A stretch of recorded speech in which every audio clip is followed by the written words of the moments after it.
Did you do it again? You waited till the last month to get ready for summer. Well, if you want to learn how to get ready for summer now, then make sure to watch through this video.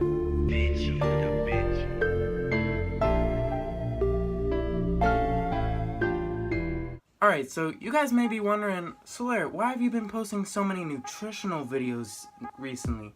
Literally the last 3 videos have been all on nutrition. Well, there's a reason for it. The biggest thing for getting ready for summer, obviously, as I've talked about, is nutrition. So you can go watch those videos to hear about that, but this video isn't going to really be at all about nutrition. This is just going to be the actual other side stuff that you need to do to get yourself ready for summer. So, first thing, you only have about 4 weeks before summer comes, so you have to start increasing your volume and your frequency of your workouts soon, immediately.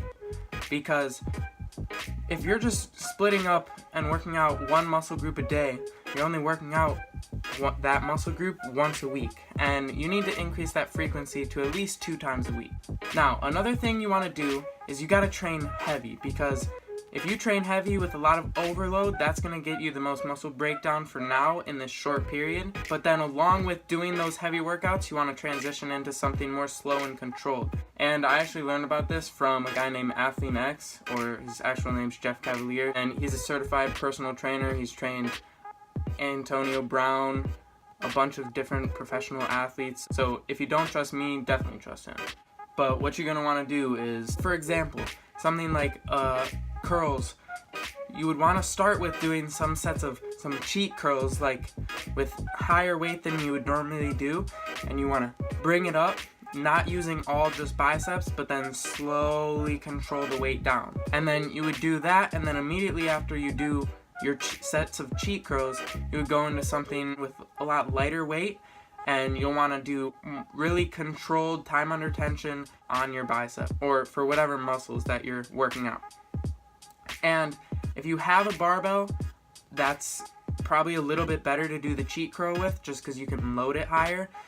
But if you don't, you can just use higher dumbbells. But I would say do the slower controlled reps with dumbbells, so that you can have more control and also work out any asymmetries you have between your muscles. So rather than if your right bicep's stronger than your left, rather than it taking over on the barbell curl, you can just use a dumbbell and get equal tension between both.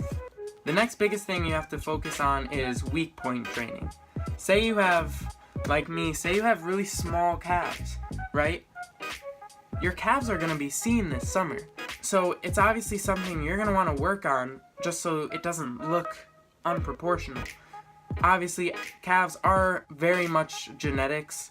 If you don't have good calf genetics, it's hard to make them good, but you can still make them better.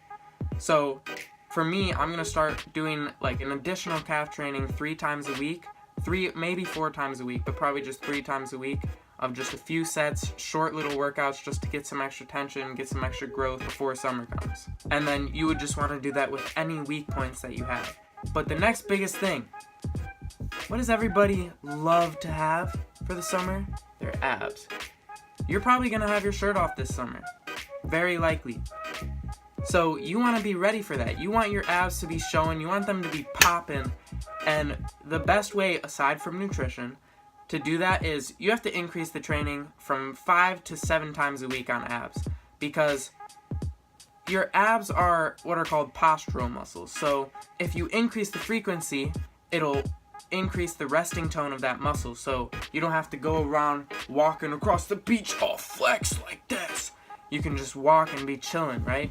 And then another thing with that is it can help support for the back, and it's just another good thing to have. But for appearance wise, it'll make it so you can just be walking around and your abs will still be noticeable.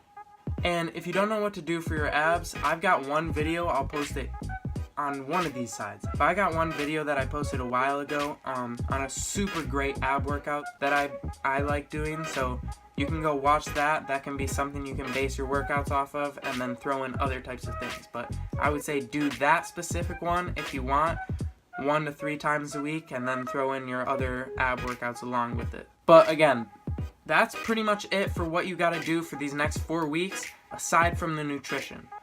You gotta nail down your nutrition. Get in a caloric deficit if you're trying to lose weight, or in a caloric maintenance if you're trying to just maintain the body fat you have.